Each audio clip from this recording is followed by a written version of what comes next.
5 oras po ako nag-drive para makarating po dito sa lugar na ito. Hindi po ako pumayag na hindi ako makakarating ngayon.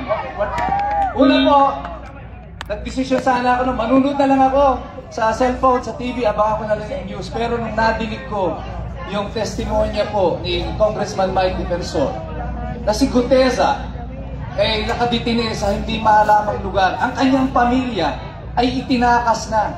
Nahiya ako sa sarili ko. Sabi ko, ako ito malaya.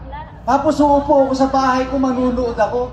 Samantalang si Guteza nakipaglaban lang sa katotohanan, nagsabi lang ng totoo. Eto siya ay kinulong. Yung pamilya niya nagtatago. Nasaan ang katarungan? At kaya tayo naririto, hindi lang para sa ating mga sarili, kundi para ipaglaban kung ano ang totoo at kung ano ang makatwiran.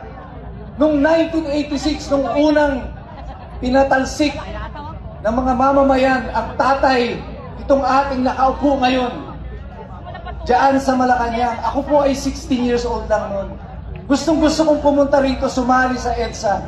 Pero sinarado po nila yung Bulacan. Walang nakakapasok na sasakyan. Wala naman po ako sasakyan nung panahon na yun. Kaya nanonood lang ako sa TV. Pero ngayon, eto ako. 40 years later, I am now 56 years old. At eto, pinagmamasdan ko. Muling inuulit ang kasaysayan sa ating harapan. Ang revolusyon muling nauulit ng mga mamamayan. Tama. At sino ang titindig? Tayo uli, yung mga ordinaryong tao. Kayo na mga mamamayan, ang mga retired generals, ang lahat ng mga tao na narito sa mga probinsya na sumusuporta sa atin. Hindi na natin kakayanin ang 3 taon pa. Bagsak ang dolyar, ang ekonomiya, ang turismo, lahat ng presyo ng bilihin mahal. Hindi natin kakayanin ito, hindi tayo lalagpas ng 1 taon. Magkakagulo tayong lahat. Ito na ang panahon. Pagkamat tayong lahat dito, marami na po nagsuwi kanina umulan. Inaabot na tayo ng ulan, pero tayo ay nanatili dito. Sapagkat alam natin hindi pa tapos ang laban.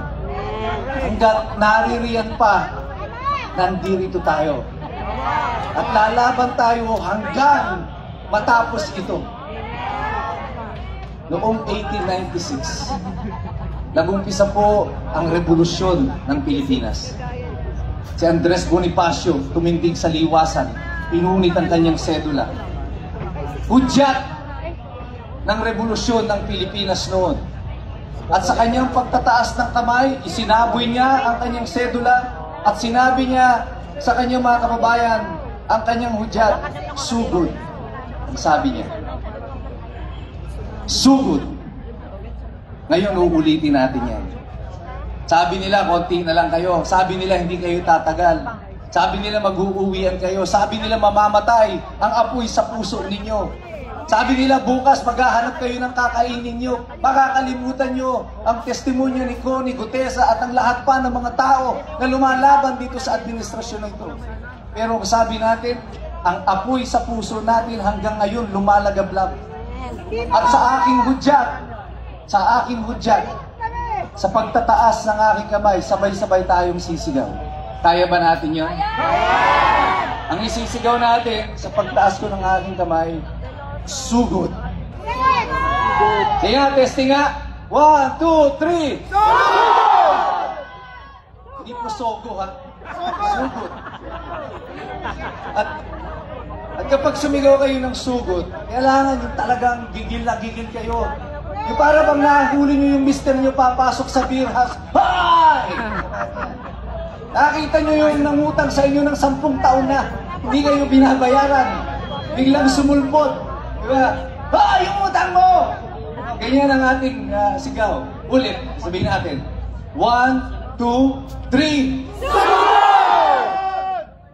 Sa ating hudyat, pag tinaas ko yung kamay ko, sabay-sabay tayong sisigaw ng sugod!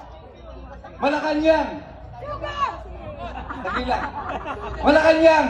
Pakinggan nyo ang tinig ng mga taong inyong inapi na ginawa ninyong mga ulila sa kanilang ama na pinadala nyo sa ibang bansa.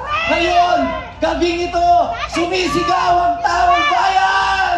Sugod! Pakinggan nyo ang tinig ng mga taong inyong inyong pinapatay, inyong inalipusta, ipinakulong. Ngayon, tumitindig dito sa EDSA, binabawi ang kapangyarihang ipinahiram sa inyo.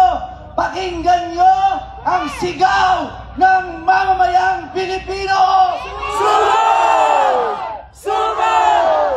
Magandang gabi po sa inyong lahat. Okay, sugod tayo!